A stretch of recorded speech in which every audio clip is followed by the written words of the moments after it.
મહેનતના માર્ગે જ ચાલ્યા, સફળતાના શિખરોને પામ્યા. મહેનતના માર્ગે જ ચાલ્યા, સફળતાના શિખરોને પામ્યા. આજે તેમના સન્માનનો દિવસ છે, જેમણે પોતાના સપનાઓને સાકાર કર્યા, જેમણે પોતાના સપનાઓને સાકાર કર્યા. ધોરણ 12 ની અંદર વિદ્યાર્થીઓને પ્રોત્સાહિત કરવા માટે હું સ્ટેજ પર આમંત્રિત કરીશ તુષારભાઈ જયંતિભાઈ નડિયાપરા. તુષારભાઈ જયંતિભાઈ નડિયાપરા, એકવાર તુષારભાઈ માટે જોરદાર તાળીઓ થઈ જાય. તેમણે શિક્ષણ ફંડમાં 15,000 રૂપિયાનો ફાળો આપેલો છે. તુષારભાઈ માટે એકવાર જોરદાર તાળીઓ થઈ જાય. ધોરણ 12 ની અંદર કોમર્સ પ્રવાહની અંદર પ્રથમ ક્રમાંક મેળવે છે 87.57% સાથે હિત હસમુખભાઈ ઈડરિયા. જોરદાર તાળીઓથી વધાવી લઈએ. હિત હસમુખભાઈ ઈડરિયા.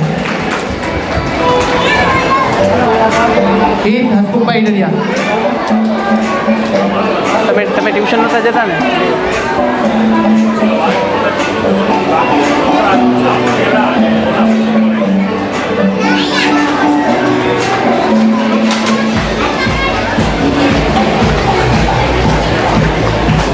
એક જ મિનિટ.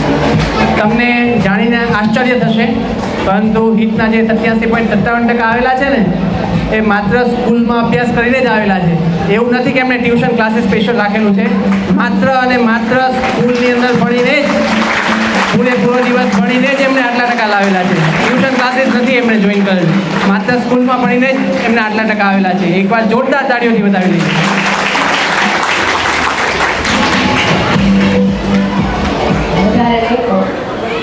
મહેનત કરી છે એટલે આ પરિણામ આવ્યું છે, એટલે એટલા ટકા આવ્યા છે.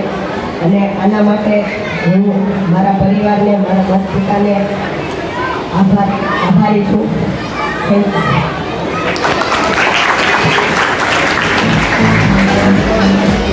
ધોરણ 12 સામાન્ય પ્રવાહ કોમર્સની અંદર, ધોરણ 12 સામાન્ય પ્રવાહની અંદર દ્વિતીય ક્રમાંક મેળવે છે ધવલ ભાવેશભાઈ નડિયાપરા 81.57% સાથે.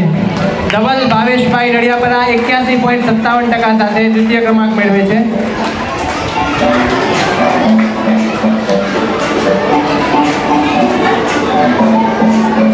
ધવલ ભાવેશભાઈ નડિયાપરા 81.57% સાથે દ્વિતીય ક્રમાંક મેળવે છે. તાળીઓથી વધાવી લઈએ મિત્રો.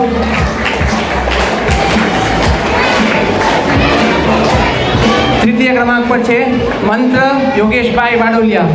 મંત્ર યોગેશભાઈ વાડોલિયા 79.60% સાથે તૃતીય ક્રમાંક મેળવે છે. મંત્ર યોગેશભાઈ વાડોલિયા.